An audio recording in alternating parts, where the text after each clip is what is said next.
ang kuan ani is 600 nga harina, dayon 450 grams nga kanya ganing butter, dayon 200 nga sugar, og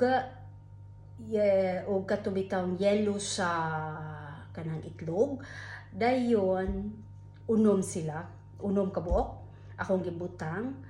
Dayon ang importante ani kay ang lime nga lime og orange, kay ang lime ang yellow ra gyud, dili ibutang ang puti, dili apil ang puti kay kuan siya kanang lain og lami.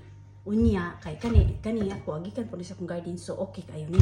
Dayon kani gikan sa garden sa ako ang silingan.